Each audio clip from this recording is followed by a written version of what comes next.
In a state where green landscapes hide deep political divides, Oregon has become a ground zero for battle over rights, representation, and resistance.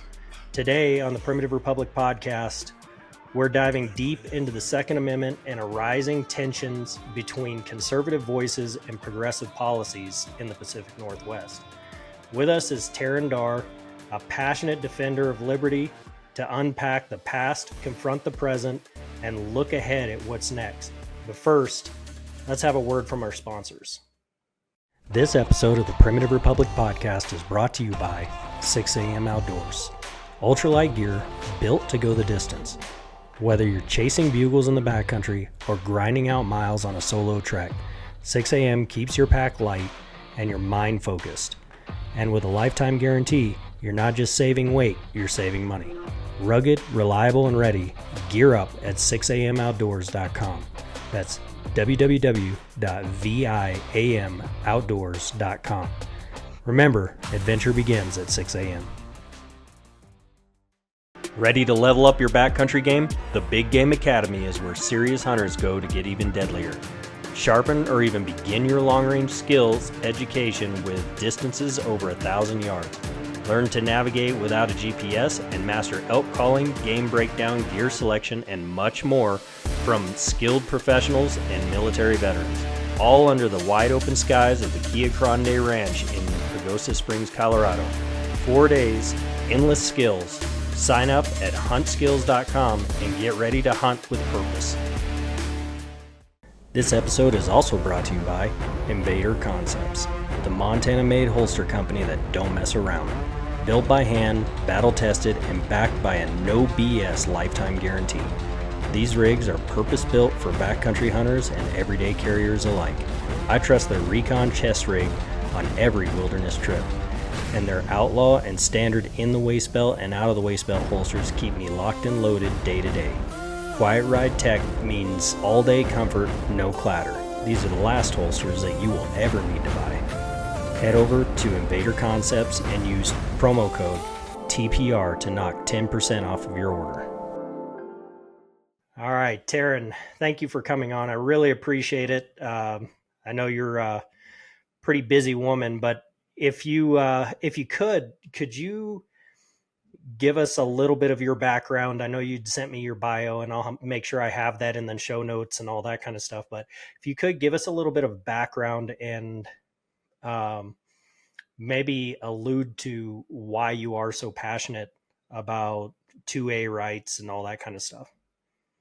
Yeah, so my name's Taren Darr, and I'm born and raised in a small town outside of Portland, Oregon. When I tell people I'm from Portland, they usually like gasp, like, "Oh, I can't believe you're from Portland." I'm like, whoa. It's a very small town, 10,000 people population out in the country. So don't label me. But I'm from a small town, born and raised, and I grew up in the outdoors with my family, my dad, my parents, my brother, my sister. We're all very passionate outdoorsmen and women, hunting, fishing up here in the Pacific Northwest. And so I guess you could say firearms and the Second Amendment are just really ingrained into me from a young age because I just grew up around guns and I grew up around hunting and harvesting our own food. And that was just a lifestyle that I grew up around. And so it was a very natural transition as an adult to, as we've seen our rights be stripped away in Oregon over and over again, it's been very easy for me to say, like, this is wrong. Like, what you guys are doing is wrong. And it's really my passion for that has led me to what I'm doing today. But again, I'm from a little town outside of Portland, Oregon, and I have 3 kids. I have identical twin boys, Hayden and Trask, and I also have a daughter who's almost 14 years old. And we just live out here in the country, and I'm doing my best to just take them outdoors and raise them in the outdoors with me as well, and show them everything that this beautiful world, this God's giant playground, what it has to offer. And it's truly a blessing to get to spend that time with my kids outdoors and kind of pass on the hunting heritage with them. And also, part of why I want to protect the Second Amendment and, all of these things is to pass it on to our kids. And we're seeing how scary some of these laws are across the country. And, part of why we fight as parents is because we know that we're passing this on to our children someday. So we just I want to have a safe, safe world for them to live in, and I want them to have all the same rights and opportunities that I have had, that my parents have had, that our grandparents have had, and we don't want to go backwards. 100%. I think you're raising them right. I think there's too much that's lost with today's urban societies and stuff Mhm. like that. Traditionally, if you get into a more urban area, it tends to lean more away from what would generally be considered traditional conservative values, Mhm. which is, in my opinion, is kind of sad because you start taking away, a lot of that stuff. People don't know how to fend for themselves. Mhm. So, driven the what do you think has driven the political shift in Oregon over the last 50 years? Because it seems like the Pac Northwest, well, actually, the Pac West period, Mhm. um, The whole West has Coast. has just really moved so far left, Yeah. and Colorado is kind of following suit. But what do you think has driven the political shift in Oregon over the last 50 years, give or Well, take? the majority of the population is centered around our big cities, and we can talk about that going all the way up and down the West Coast. We have Seattle, we have Portland, we have Salem, Eugene, and then all the way down I-5 into California. And so, I mean, a lot of those are just those hubs, those big cities are where there's just dense populations and there's a ton of people in there that vote. And those people just don't understand what it's like in other parts of the state. They're in those Yeah. cities. They don't understand our lifestyle. And if you really want to go back to it, I mean, why we're seeing this now, it's our politicians that are in office, and the majority of them, they're super majorities of Democrats in these seats now, especially in Oregon. Like our conservatives just don't have a chance. The Republicans, and they're fighting up against an uphill battle because they're up against a super majority in our state. And so the Democrats are just running wild. So if we really want to talk about making change in our states, we need to talk about flipping seats and getting different representation in. Because until we get different leaders, we're just going to keep seeing this happen. And, the Democrats have had, the Democrats are really good at getting boots on the ground and getting people engaged. They're really good at rallying. They're really good at protesting. They're really good at, they have money and they have funding and they can throw money at things to get people to go protest and to change ideas. And oh gosh, you opened a big question, but I could just keep going. I mean, this goes into the education system. There's just so much into this on why we're seeing this shift. But I mean, ultimately, I think voting plays a big part of it. And until we start voting, and you know, we can talk about when vote by mail came in. That was in the Yeah. 70s. I want to say that started 70. Really? Was it that long ago? It was in 78. I just did a post on this. I would have to double check that date. Maybe eight, no, maybe it was 87. Might be 87 is when Oregon began vote by mail. And ever since then, we have never had a conservative or Republican governor in our state. And up until then, it was back and forth between Republicans, Democrats, Republicans, Democrats. But as soon as we went to vote by mail, we have not had another Republican governor in our state. Imagine that. I mean, you can't tell me that. Yeah. Well, So, why do you think that is? Because the whole mail-in voting thing is really interesting to me. I uh-huh. understand, the sentiment behind it, Mhm. from the left, marginalized, blah blah blah, all that kind of stuff, right? Mhm. But I'm, former military, all that kind of stuff. I also have a very strong opinion that um, if you want to exercise your rights, then you need to get out and exercise your rights. Mhm. So with that, I think voting, you should have to vote in person. That's just my personal opinion. Yeah. But why do you think that the vote by mail initiative completely changed the narrative in the political spectrum? Well, there's several reasons, but I think that there's a lot of distrust in the election system right now with vote by mail. I mean, we see it across states. We see that people that are turning in ballots aren't even legit citizens. There's no way to check voter ID that way. the chain of command between having a ballot and getting it to the drop box. The laws are different on every state as to what that looks like. Some states you can ballot harvest and go collect ballots from people and go turn them in lump sums. Other states you can't. And so it's just very wishy-washy, and it makes it harder to verify and make sure that we have secure elections when there's just ballots floating around all over the place. When an individual actually has to go stand in line and take time out of their day and vote and go into the little machine or check their box, however it was ran. I've never even voted in person. That's how long it's been. Wow. I've only had vote by mail. But I remember my parents doing it when I was a kid and going and standing in line with my mom at the church and having when she would go vote. And it was like a big deal. And now it's like there's just ballots flying out all over the place. They're getting sent out to people that don't live in our state anymore. They're getting sent out to people that are no longer alive. Wow. So how do you verify it? How do you call that a legit election when there's so much potential error in it? I guess could send in Doge.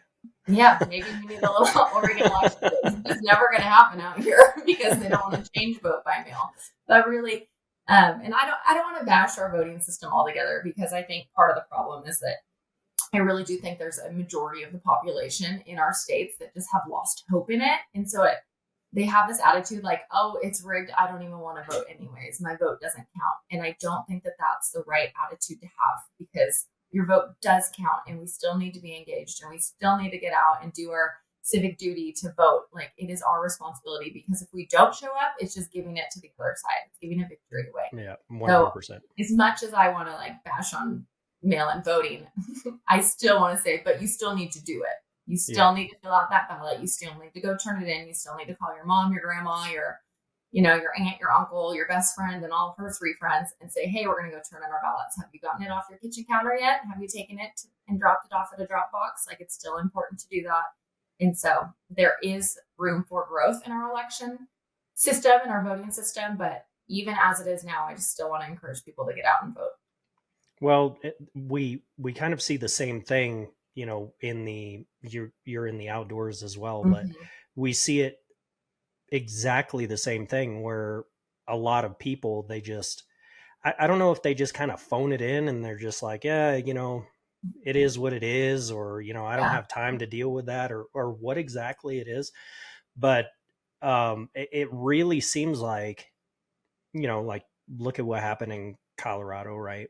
And I've been on a real Colorado kick for the past couple of weeks, but they phoned it in, it looked like, with the wolf issue.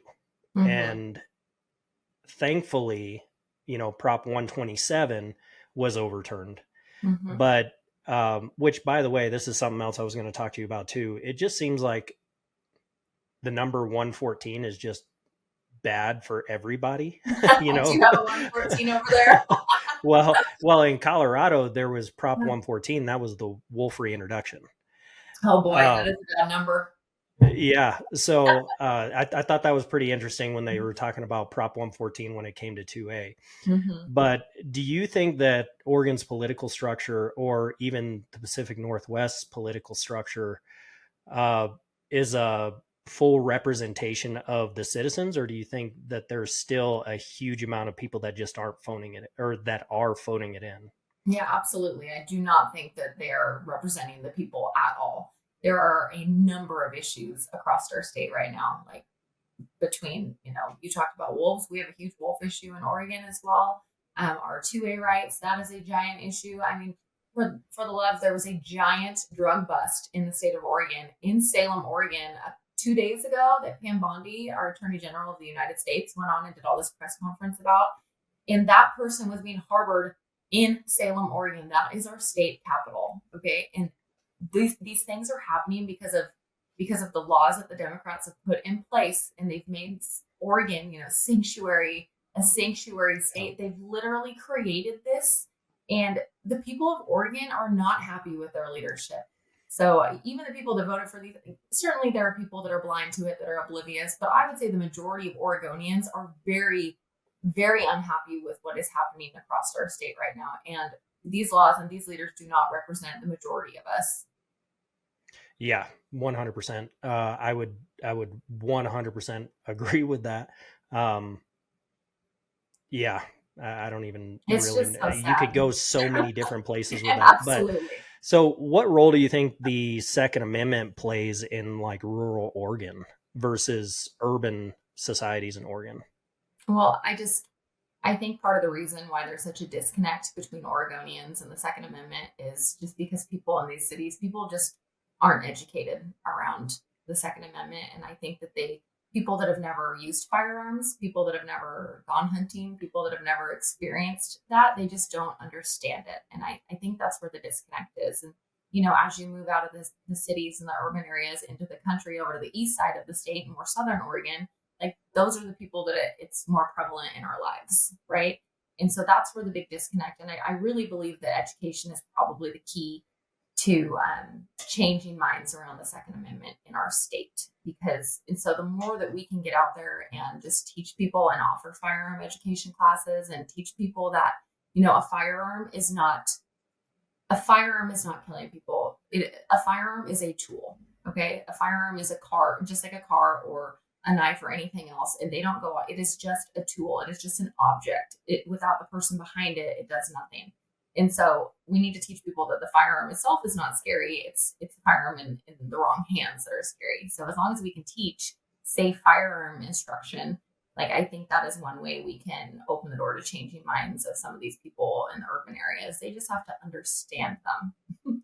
Well, going back to, around the COVID timeframe when they were basically burning Portland down. Um, it was we went to the Portland show there, and people were throwing rocks because we were white, which Wow. is kind of weird because I'm half Mexican. I you was know, gonna say you're not white like me. you know, um, so people were throwing rocks at us and stuff like that, and all that. And how do you think having a CWP, concealed carry, would have changed how most of the I I don't even want to call them protesting citizens, but for lack of a better word, we'll call it that. How do you think they would have changed the way that they were acting had they known that, hey, more people could be carrying and going to keep you in check? Yeah, I mean, honestly, there's people that are the majority of people I know that even go into downtown Portland that go anywhere are concealed carrying anymore. The people in my circles. So I'm not sure that even that sentiment would have stopped what was happening as far as the riots and the protests in 2020, because the majority of people didn't even go down into downtown Portland. It was really just rioters that had taken over everything and bashed windows in and burnt things, and then our poor police that were trying to defend it with their hands tied. They don't get to use the force necessary anymore because their hands are tied by our Oregon politicians. And so the reason that those protests went on that long is because they were allowed to do so. If we had law enforcement on the streets and National Guard or whatever we needed, we could have stopped that in our state, but our state leaders allowed that to happen. And that is why we saw the destruction that we did across our state during that time. So, how do you reconcile the idea of public safety with the rights of lawful gun owners? Then, I'm sorry. Let me ask that again. so how do you reconcile the idea of public safety Mm-hmm. with the rights of lawful gun owners? What role does public safety play in with the rights of lawful? And this is looking at it from the left point of view, right? um, which I'm not. I'm more of a centrist and Mm-hmm. very much a libertarian. Mm-hmm. um, but both sides are like, well, it's our right to carry firearms, and that's what keeps us safe. And then the Mm-hmm. left says, well, because of those firearms, we're not safe. So, Mm-hmm.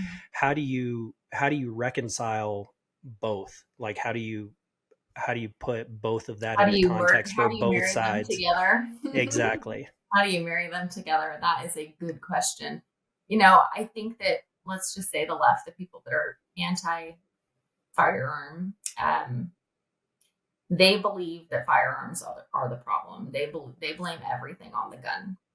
What they say, oh, this violent event happened and it's the gun's fault. I've been sitting through these public hearings in Salem recently, and all of these testimonies from the opposing side are, we have to take away guns to create safer, like they correlate guns with safety in our Right. in our state. We need a safer state, safer streets, safer communities. We have to take away guns. Guns are the problem. And we're saying, are you kidding? Without guns, how can we be safe? Because if crime, if we're in danger, we need the gun to protect ourselves. And I think it's really easy to say that law-abiding citizens are not the ones out committing crimes. It is criminals, and we're never going to be able to. It does not matter how many gun laws you place upon gun owners in Oregon. At the end of the day, we are not the ones committing all of these violent crimes across our state. And so what they're not realizing is that firearms are used to protect or save a life. I believe it's between 500,000 and 3 million times every year. I have that statistic in my Women for Gun Rights information. But the left never talks about how many times firearms are used to save lives. 100%. They only talk about how many times firearms are used in violent crime, or really the majority of the statistics, the numbers that they refer to are suicides.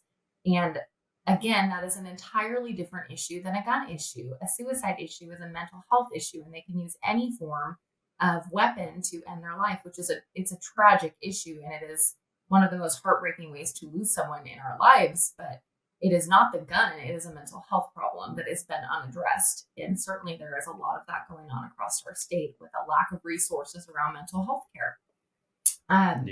So marrying the two together, there's just such a huge divide between the two groups right now. And everybody believes that their side is what creates safer spaces. But I think until we kind of address some of these other issues in the middle, like mental health and really penalizing the criminals when there is crime happening, I don't think we're going to see a lot of marrying of those two sides together, because I think we're attacking the wrong thing. Right. Yeah, I would agree with you that I think that most of the issues surrounding guns, well, I don't even want to say surrounding guns, that involve guns, tends to be more of a mental health issue. Somebody goes off their rocker. Well, that's a mental health issue. Somebody gets upset because their spouse is cheating. Well, guess what? That's mental health. So one of the things that I'm really concerned about is, how do you think restrictive gun laws marginalize the lower income, marginalized citizens or females? Absolutely. That is a really great question, and one I'd love to talk on. What we're seeing with Measure 114 in Oregon, and then with the amendment, which is 3075, which it's kind of hard for me to speak on it clearly, but 3075 is an amendment to Measure 114, but it's its own bill. But I don't know if 3075 doesn't pass. I don't know if 114 doesn't go into law, I don't know that 3075 will, because it's kind of tied to it. But basically, the original 114 measure had, let's say, a $60 fee to apply for your permit, or to even apply for the permit. So that's a $60 fee. Then you had to go out of your way to take some type of firearms education training class for that permit.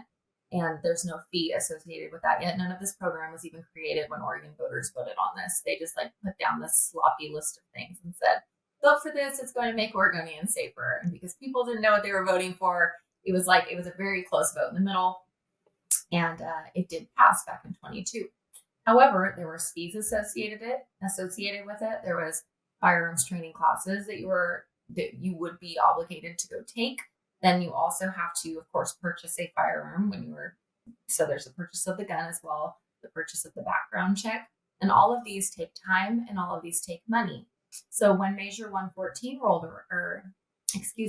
Measure 114 got halted, and now we have 3075, they re-upped the fees for that. So instead of a $60 fee, it's a $150 fee. Wow. And then instead of a 30-day turnaround, which they were supposed to give you an answer, whether or not they were going to give you a purchase or a permit to purchase within 30 days, now it is a 60-day wait time. So not only is it more expensive, it's also a 60-day wait time. And that is just to get the permit to be able to then go through the purchase process of the firearm. And I don't know about Oh, you, but I've never even gotten a firearm within the same day that I've done a background check in the last several years, because the queue is always so long on the background checks. And so, well, so until just this last year, I never had a problem. mhm, Usually I walk in, mhm, fill out my information, and I walk out with the firearm. yeah. Well, this last summer, all of a sudden I get put on hold. And Hmm. then it was Segan's Precision that sent me a rifle. Hmm. And then, I get down the road and, all that kind of stuff. And like days later, um, the Brady, was it the Brady law or the Brady bill or whichever it is right there, that Hmm. says if it's gone a certain amount of time, then, and that time has elapsed without an answer, then you're able to get the firearm. Hmm. Well, it was approaching that. So I called the store and I was like, hey, Hmm. where are we sitting with this Brady law? And they were like, well, let me check. Oh, by the way, you've been denied. And I Oh. was like, what the hell? I have no problems. So went through all that stuff. I had to appeal and all that kind of stuff with the ATF, and which that is a joy. Um, they never told me why, even though I specifically requested. And they issued me a UPIN number, unique personal identification number, that attaches to every single application that I have to do from now on. And so I have to put that in there every single time. And I Wow. didn't do it when I ordered a suppressor through Silencer Hmm. Central. Hmm. And so months go by. I ordered the suppressor in November. Months go by and still don't get anything. And I'm like, what the hell is going on?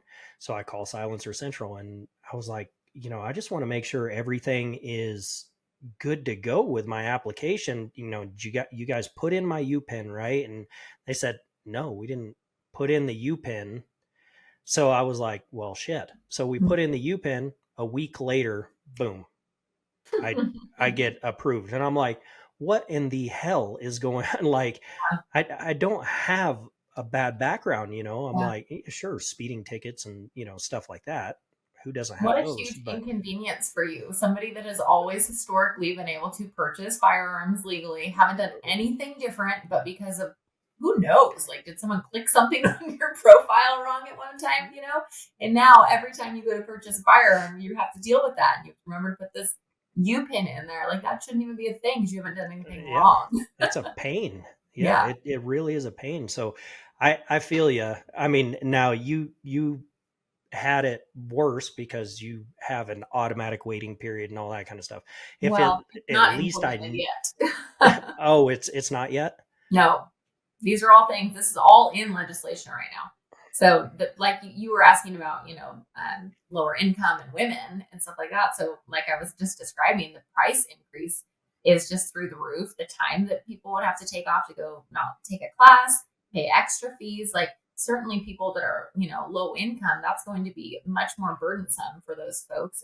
Especially someone like, it's like I've been a single mom for several years, and you're telling me that I have to pay twice as much money now to even purchase a firearm and exercise my Second Amendment rights. Like, that is out of control. That's ridiculous. And I've grown up around guns. I've been shooting guns since I could walk, but Yeah, just because of these laws, all of a sudden you're going to pile fees on me. And I'm already trying to live in Oregon, one of the most expensive states to live, and raise 3 kids.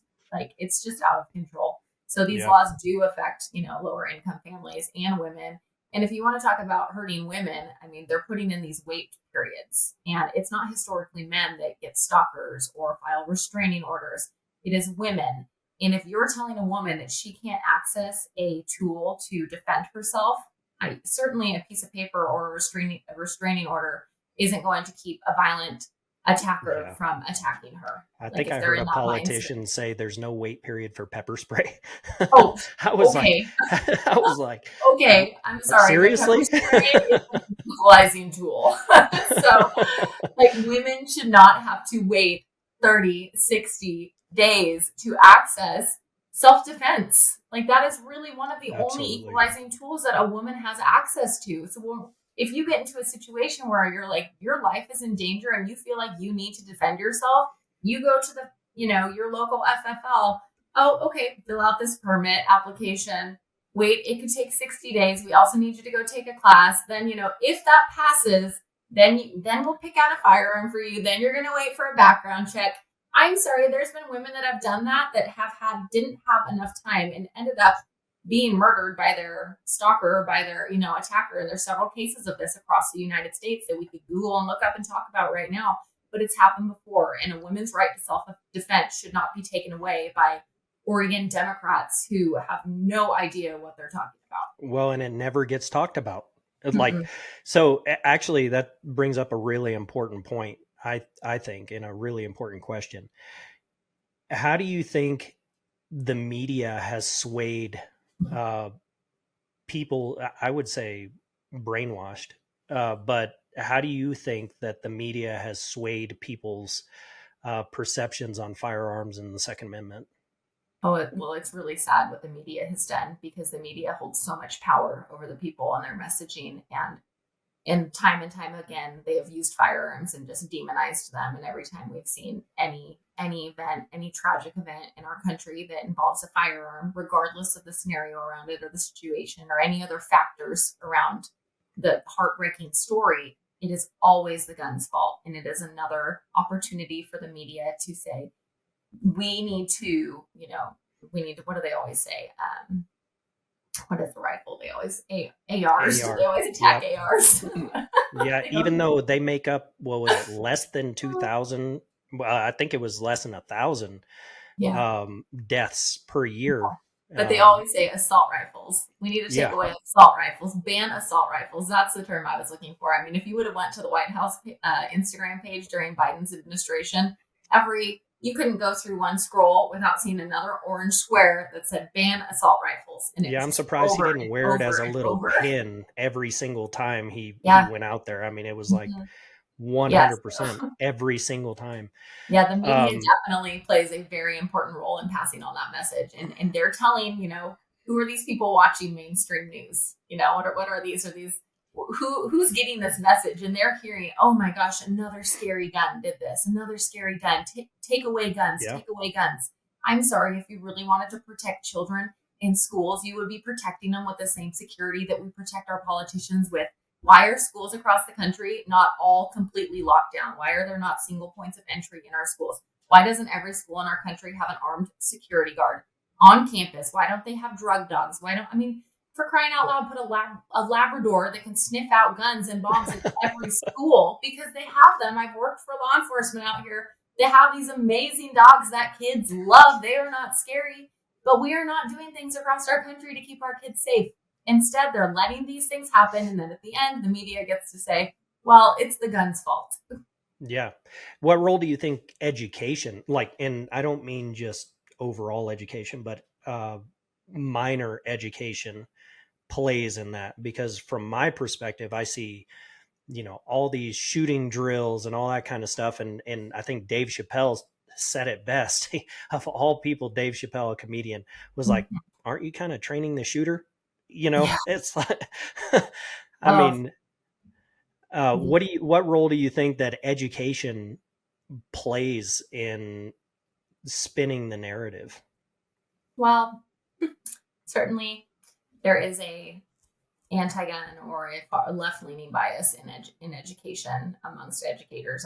It's obvious. We see it across the country. And I was an educator for 3 years up until this last year. I worked at a private Christian school, actually, so I wasn't in public education. I don't think you could pay me enough money to work in public education ever, unless I was teaching maybe a firearms safety course. um, Anyways, and I did have to do those types of active shooter drills. And basically what they teach you is to hide out of view, barricade the door, and then get all your students in a pile that is not visible from like the window and the door. And it is kind of traumatizing when you're going through that training, because when you're doing it, you're like, I cannot believe that we're in a place in the world right now where we are training every summer before school starts to stop shooters from coming in our classrooms. Like the weight of that is super, super scary. And so, I mean, I can relate with people, the fear and the personal responsibility that teachers feel over their students, because I did that for 3 years with K through 8th grade kids. I'm sorry, I lost my train of thought where we were going with that. Well, that's fine. I think you pretty well answered it. I mean, it really does, and I feel for it. Nobody wants anything like that to No, happen to the kids, right? no, Or awful. anybody for that matter. It's just Um, awful. It's so but we shouldn't be doing that. We should be having other solutions to keep our kids safe. Not that we absolutely, shouldn't train for these things, because training is important, but there are other things we could be doing across the country to keep our kids safe, like having absolutely. our security guards in our schools, like giving teachers that are responsible concealed carry holders the opportunity to conceal carry if they pass, the training requirements to do so. Because I can tell you what, if I was teaching and there was an active shooter that came on campus, I sure as heck wouldn't want my only line of defense to be hiding with my kids. If somebody came in shooting at my students, I would want a way to protect my kids, not just be sitting there vulnerable. And that is really what we're seeing across the country. We're seeing these Yeah. vulnerable kids in gun-free zones, which is another huge issue around the schools. The majority of them are gun-free zones. So active shooters know that if they go in there, they're not going to face opposition. It's very tragic what all of these policies have created for criminals to just thrive in. So going back a little bit, was what was it, Proposition or Bill 114? Is Mm-hmm. that the only big bill right now that's the issue, or what else is going on in Oregon that everybody should be aware of? There's several bills moving through Oregon legislation right now. Senate Bill 243 is a pretty prominent one, and it just popped back up. It moved to the Senate Committee on Rules, and so we have a public hearing for that this coming Monday. And I've already submitted testimony on 243 before, but here it is again. So we get another chance to go, talk in opposition against that. And basically, 114 has three separate components to it. It has a ban on rapid fire devices, and bump stocks is one of the components.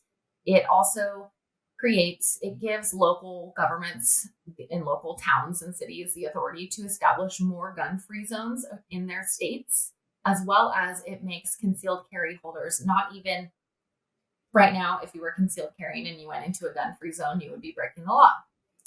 As the new bill states, if you are even standing on land adjacent to a gun-free zone, you would be breaking the law. Doesn't that effectively make the gun? It extends the gun-free zone, would it not? And how our law-abiding concealed carry holders, these citizens that are these are our most responsible citizens. Like, they carry to protect people. Like, if there's ever anything violent attack that occurred, I would want to be with concealed carry holders, because those are the only people that can step up and protect anybody during those times. So basically, it's just putting more restrictions and laws on concealed carry holders, creating patchworks all over the state and their cities, where it's like you can't even move throughout your town in your day without being like, oh, gun-free zone, not gun-free zone, gun-free zone. And like, how do you hopscotch through that? So again, it's putting laws on people that are already following the law. And none of those things are going to make criminals criminals aren't going to follow those laws. So why are they doing it to our law-abiding citizens? Well, So it just makes your law-abiding citizens criminals. I mean, absolutely, that's exactly what it does. And then the last component of Senate Bill 243 is a 72-hour wait. So get this, on top of Measure 114 and the permit to purchase program that they're trying to implement, the 72-hour waiting period. It would be another 3-day wait once you do your background check and it approves. We're going to make you wait 3 more days to get your firearm, a mandatory 72-hour waiting period. And the people that are in support of these waiting periods are really people saying, well, this is going to reduce suicide rates if we're going to make these people that are potentially like suicidal if they go in to purchase a gun. If we make them wait 3 days, then hopefully they'll come out of whatever crises they were in, and somebody can step in and intervene during that time. Which, again, it is another piece of gun control that will absolutely do nothing to keep people safe. It is just another hoop for law-abiding citizens to jump through And so we are actively fighting these things, and I'm going down to testify on Monday in opposition of Senate Bill 243 because, I just feel inclined to do so, and these bills are ridiculous. All I got to say is 22 a day. And I've lost a lot of friends to suicide, because of the military and, well, mental issues, Mm-hmm. Yeah. stemming from military and all that kind of stuff. And, you know,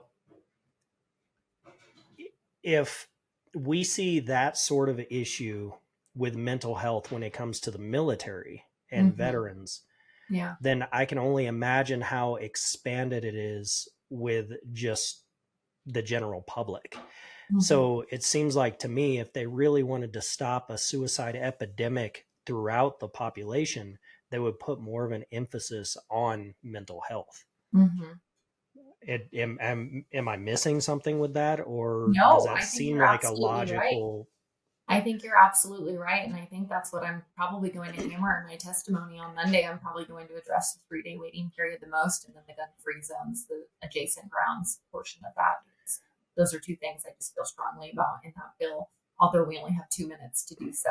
But the Right. mental health aspect of this is really where the huge problem is, in what they're neglecting to discuss. It's like, why are we not really talking about the elephant in the room? Because these people need help. There are people hurting across our state, and honestly, these poor kids lived through COVID, and they were isolated, and they were masked, and they saw, that played a huge role in some of these teens lives now that we're seeing. And I don't know what percentage of kids are on different medications now across the United States and in Oregon, Yeah. but the number is giant Staggering. compared to what it used to be. And so I don't I don't have a statistic on this, so I don't want to speak too much on it. But when we look at the different active shooters and mass casualties across the United States around education and these school shootings and stuff, it's like, what do they all have in common? Like, are these? SSRIs. Yeah, exactly. So we really need to be addressing mental health care Yeah. here and not attacking the firearm, because these kids are hurting and they are confused and they have anxiety and they feel isolated and they feel alone. And it's like, how much does social media, how much do cell phones have to do with what these kids are struggling with right now? Because Yeah. they're living in this instead of having relationship with peers one on Sure. one. And they're living on this, and they're watching TikToks, and they're watching people tell them that they're born in the wrong body and that they don't love your parents. I'm here for you. I'm sure you've seen some of these people on TikTok. That it's horrifying. And these kids are feeling alone, and they're feeling isolated, and they're getting medications that they don't even have to ask their parents permission to get on anymore, because the healthcare system and the laws in these states are changing. The structure of these states are doing everything they can to hurt our kids, not empower them. And then we're seeing the result of the laws that they've already put into place. Yeah. Well, you and I think so. There's multiple parts to what I want to say here, but you and we pretty much live our lives on social media because we're Mm-hmm. trying to get the word out and whatever it is that we're trying to talk about, right? Mm-hmm. And make people aware of. Yeah. The amount of people and negative comments that you get is unbelievable. And I think a lot of that has to do with the fact that people don't get punched in the mouth anymore. And when you're sitting on the other end of a screen and nobody can see who you are, Mm-hmm. what do they call that? A keyboard warrior, a telephone tough guy, you know? Absolutely. Um, there's no ramifications for it anymore, but it wreaks havoc with people's mental health. I mean, you Mm-hmm. really have to have a thick skin to be on social media Yeah, you do. and to say anything, you know, you're going to have, I was dealing with it. I have to deal with it all the freaking time where it's Mm-hmm. like, oh, you're just a dumbass because, you're an anti-wolf person. You're a piece of blah, blah, blah, and it's Mm-hmm. like, dude, that's not even close to what I believe, Yeah. or not even who I am. But because you're on the other end of that screen, I'll guarantee you wouldn't say that to my face, No, of you course know. not. Of But course. if people, and especially kids, don't have a thick skin, the the hell that plays on their mental stability is ridiculous. Yeah, it's pretty crazy. You're right. I mean, when we stand up for things that we stand up for, they are popular. Here's the difference. The people that are opposing us, they are the ones that are more keyboard warriors. They're the ones with fake profiles. They're the ones with nobody Yeah. behind the picture. And I think these accounts are just set up to do this exact thing. They just go on and they send threats and they tell you that you should kill yourself and that you're ugly and you should die. And like somebody posted this morning on a picture of my boys, it was us eating dinner and they're like, oh, raising up the next school shooters. Like that's what they wrote on it this morning. That's what I got to say. And I was like, that's what they said. And I'm like, these people are Mess just with my people. kids and These, you're oh, tell me really about walking it. down a wrong line. Yes. But these people are just evil and there's no legitimacy to them. They're just there to make you, they're trying to silence us. And that's why they're there. They're afraid of our voices. They're afraid of the message that we're putting out. They don't want people to have our point of view on things. And they certainly don't want us to share it with other people to help spread awareness and to empower other people to start speaking up and doing the same thing. Well, And so with their that, hope is to silence us. yeah. Well, with that, what do you think the psychological costs are for being marginalized? Uh, with the Second Amendment, which is Mhm. a our Second Amendment right is guaranteed.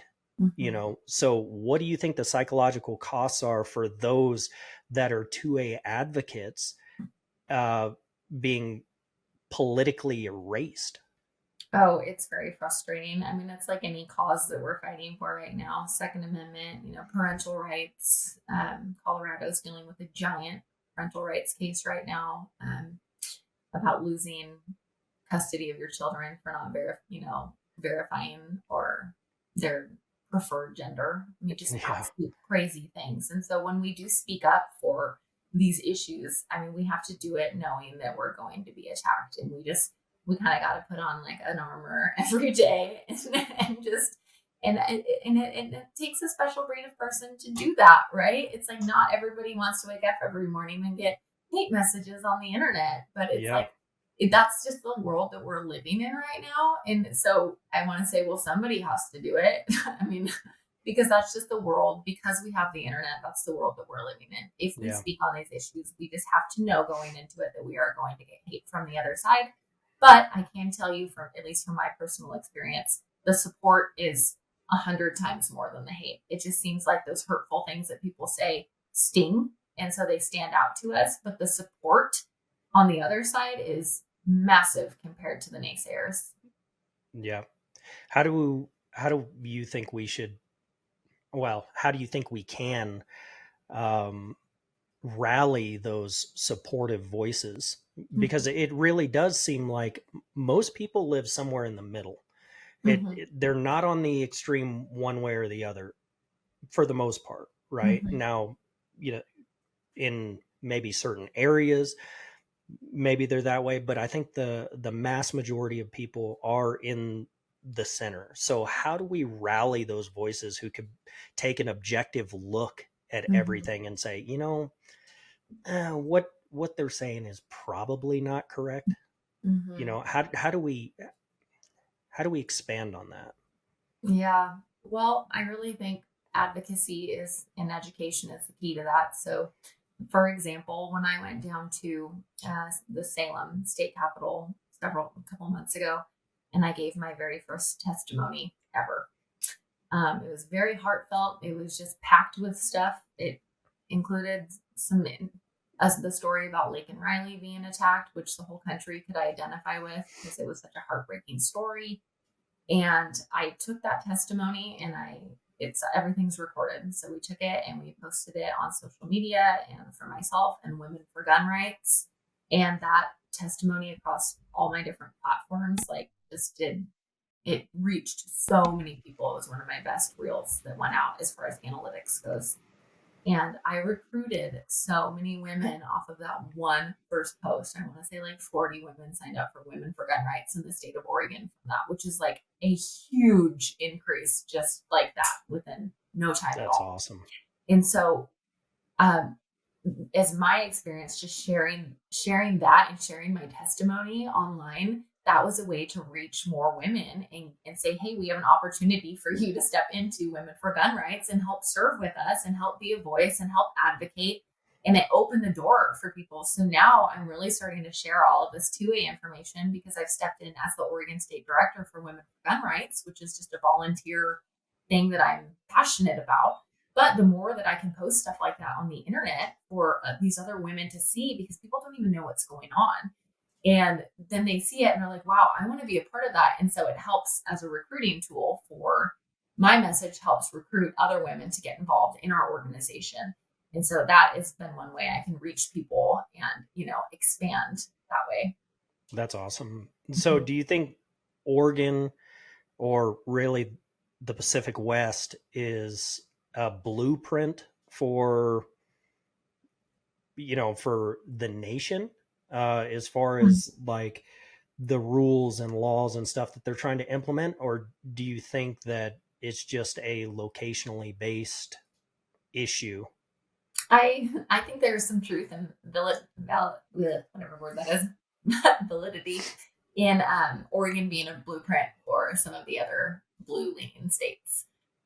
Just like vote by mail, we were the first ones to implement that, and then it trickled out from us. And it seems like these like very far left policies kind of start in Oregon and then kind of trickle out. Oregon, Washington, California, Colorado. It was funny. Somebody said to me the other day talking about Colorado and their 2A legislation that they're fighting right now with the ban on semi-automatic weapons. They're like, wow, it's usually Oregon that starts the train wreck, but this time it's Colorado that's going full send, and it's usually us following Oregon and everything. And so I do think there's some truth in the fact that Oregon really kind of like rolls out some of these terrible policies first and other states follow. Now, we can say that we definitely see terrible policies coming out of Oregon, Washington, California, Colorado, but I do think there is some truth in the fact that Oregon really is the starting point of some of these bad bills. So Yeah. So what does a meaningful resistance look like to you, to oppose that whole system? Like as an average citizen, right? And not just you, because you've explained some of the things that you're doing, but how can other people be part of an active resistance against all this? Well, I think it starts with voting. And honestly, turn off mainstream media for the love. Stop. Turn it off. Turn off ABC. Turn off CNN. Just turn it off. It's just, you're just being fed talking points. And there's nothing, it's so one sided and lopsided. Like, just stop. Start researching on your own. Start looking at independent media. Start getting on Twitter and actually seeing things in real time happening. But like, stop listening to mainstream media. It's doing nothing positive for you. Get involved in your local communities. Honestly, like, I think if we want to see any change across our country, and it starts at home. So, make sure that your home is set, that you're doing everything you can for your family to stay involved and to have the relationship with kids, talk to your kids, what's going on at school, having those family dinners. But from there, branch out into your own community, start serving where you're at. If there's seats coming up, and we have school board elections coming up on May 20th, here, if there's things like that you want to get involved in and you feel called to do so. But even if it's not you, support other people and make sure that you vote.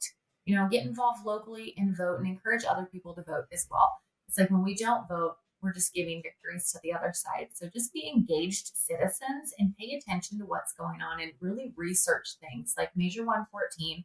I really believe it was a bait and switch to a lot of Oregonians because they really didn't understand the impact of what it would really do and how negatively it would affect people in our state, because all they see is this little thing in our voters pamphlet, but Yeah. what does that mean? Do you know how many times It I've had gives to you a vote on little things? synopsis of it. Yeah, like, And what is that? They don't understand how that's really going to affect people.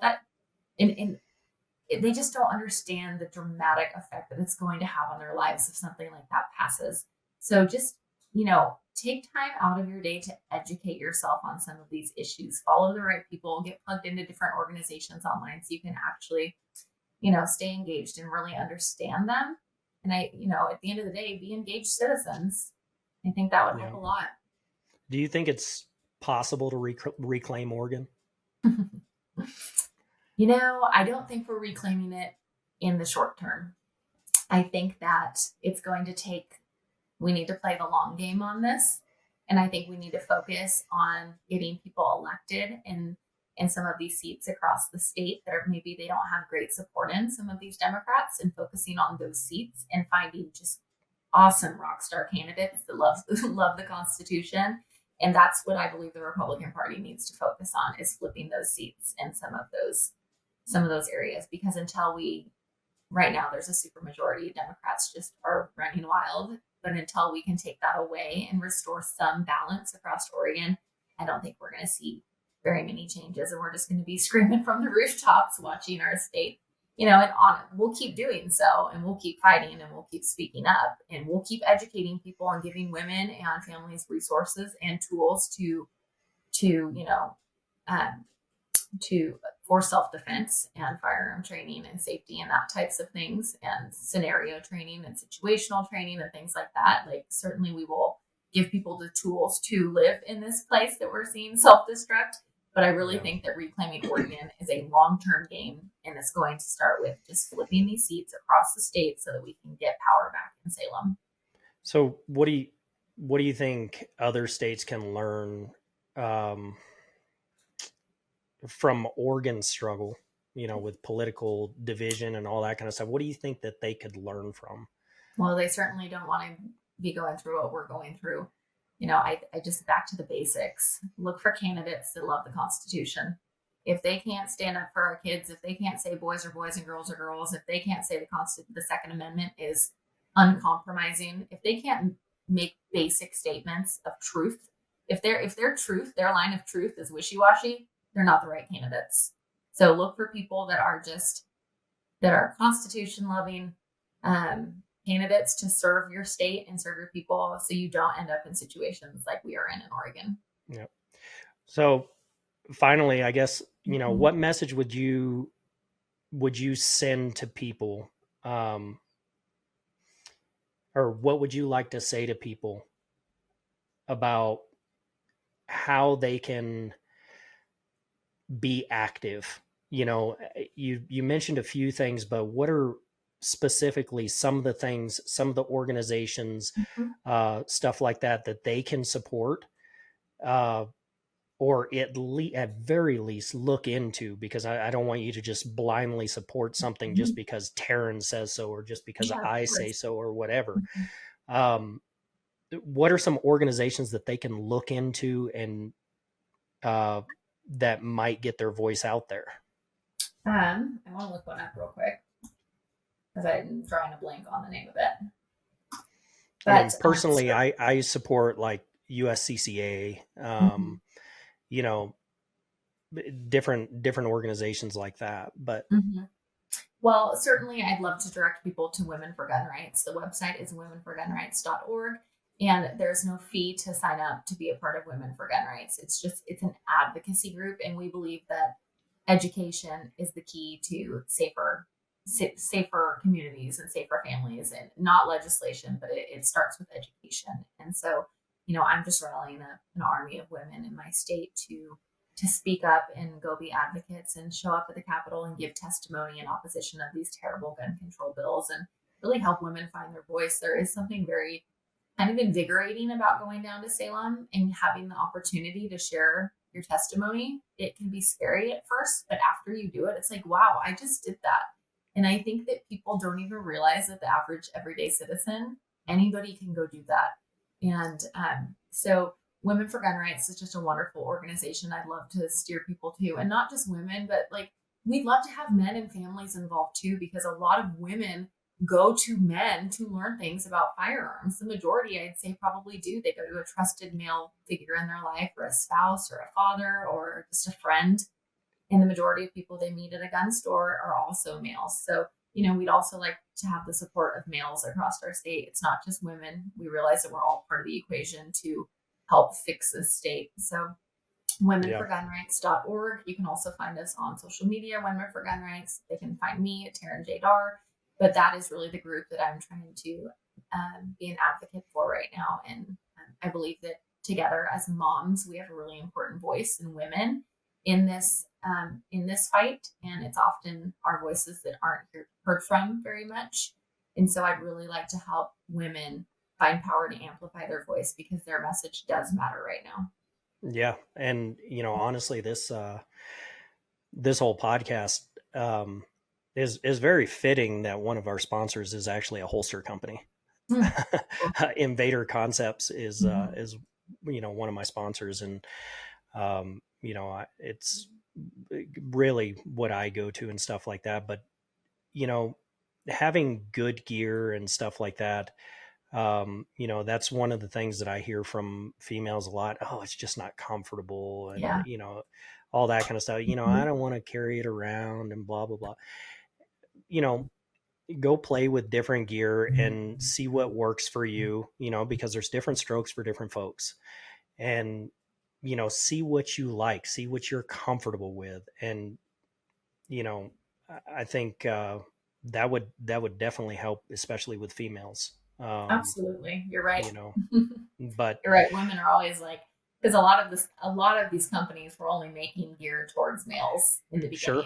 Yeah. Especially when you look at like the hunting field and Sitka, Kuyu, First Light, all these people, they all start out with everything is geared towards males. But as women have stepped into these spaces more, we're the largest demographic, right, entering these spaces as women. So now we're seeing these very large companies roll out female lines, one after another. Nobody right now is making a good vest. If anybody is listening to this, please, for the love of God, create a women's vest. It's like the one piece in all the women's lines that are missing, and it just drives me nuts because we're always behind the males. So please make a hunting vest for women. Anyways, but like you were mentioning Invader Concepts, it's funny you brought them up because I've been talking to them recently because we've just been talking about working together on a partnership. Yeah, Tim's a good buddy of mine. Yeah, no, that's really cool. I'm glad that you brought him up because we've been speaking over the last month about me working with them and some of their gear. So that's a cool plug. So I'm excited to see how that conversation goes. Perfect. Well, do you have any closing thoughts or anything like that? Not a ton. Just encourage people to stay engaged and pay attention to what's going on. You'd be surprised how many people, when I post these reels and stuff on the internet talking about these bills, how many people have no idea that these are even in existence right now.